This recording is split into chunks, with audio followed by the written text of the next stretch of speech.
The plot to kill Jesus. When Jesus had finished all these sayings, he said to his disciples, "You know that after 2 days the Passover is coming, and the Son of Man will be delivered up to be crucified." Then the chief priests and the elders of the people gathered in the palace of the high priest, whose name was Caiaphas, and plotted together in order to arrest Jesus by stealth and kill him.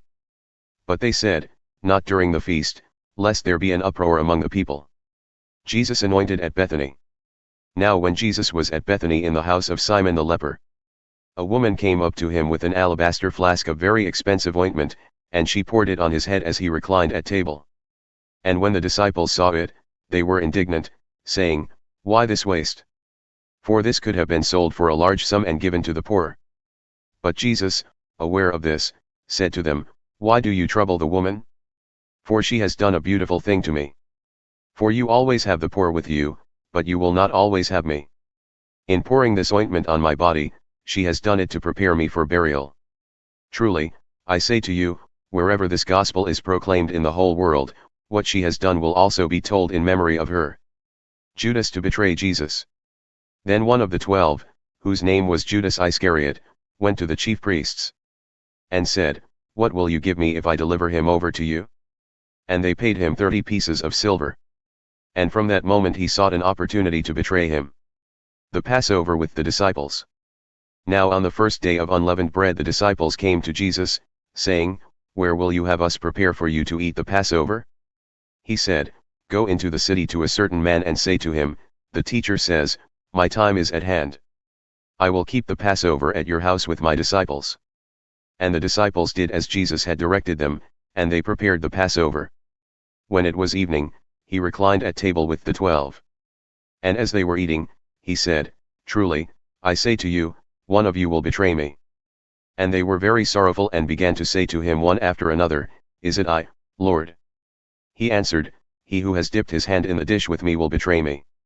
The Son of Man goes as it is written of him, but woe to that man by whom the Son of Man is betrayed. It would have been better for that man if he had not been born."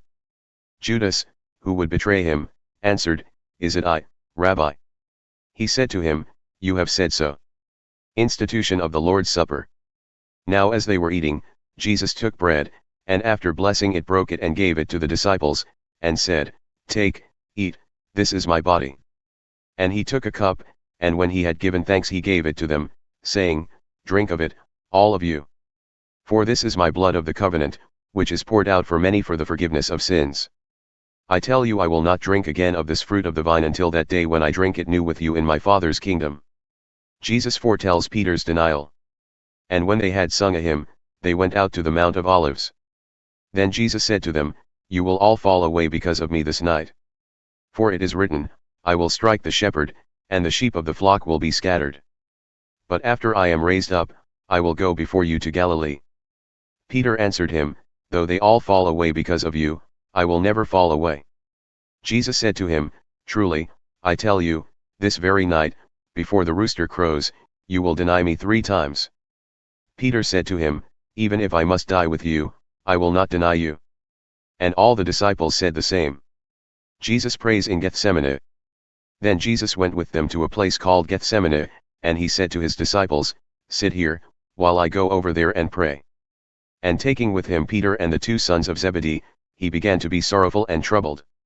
Then he said to them, "My soul is very sorrowful, even to death, remain here, and watch with me."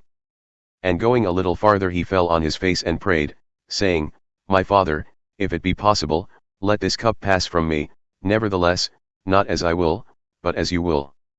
And he came to the disciples and found them sleeping.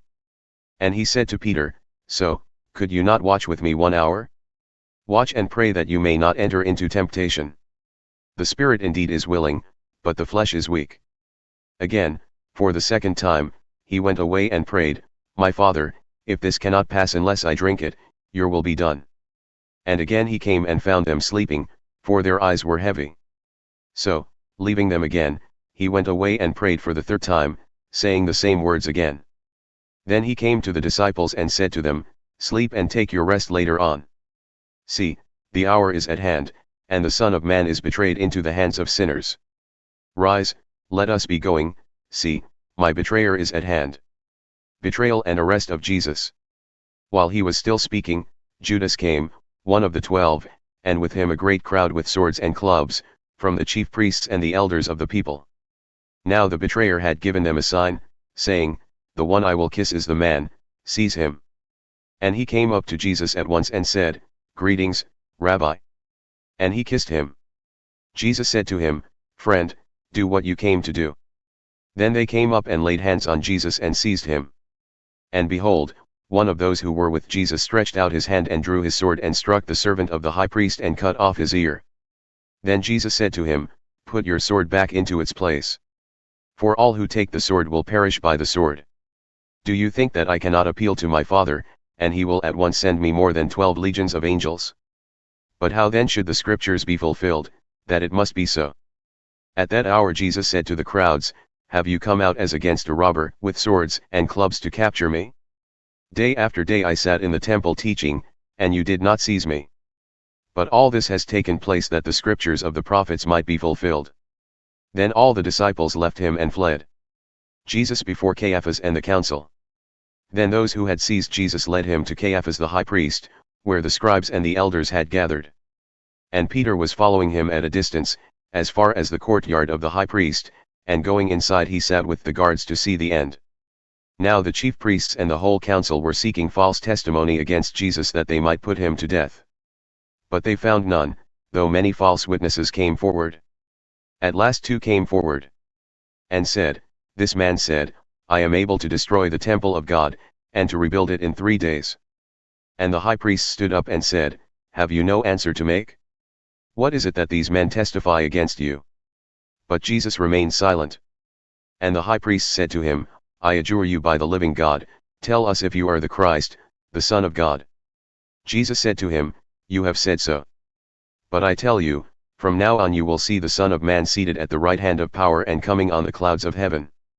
Then the high priest tore his robes and said, "He has uttered blasphemy. What further witnesses do we need? You have now heard his blasphemy. What is your judgment?" They answered, "He deserves death." Then they spit in his face and struck him.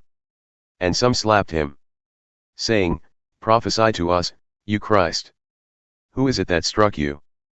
Peter denies Jesus. Now Peter was sitting outside in the courtyard. And a servant girl came up to him and said, "You also were with Jesus the Galilean." But he denied it before them all, saying, "I do not know what you mean." And when he went out to the entrance, another servant girl saw him, and she said to the bystanders, "This man was with Jesus of Nazareth." And again he denied it with an oath, "I do not know the man." After a little while the bystanders came up and said to Peter, "Certainly you too are one of them, for your accent betrays you." Then he began to invoke a curse on himself and to swear, "I do not know the man." And immediately the rooster crowed. And Peter remembered the saying of Jesus, "Before the rooster crows, you will deny me 3 times." And he went out and wept bitterly.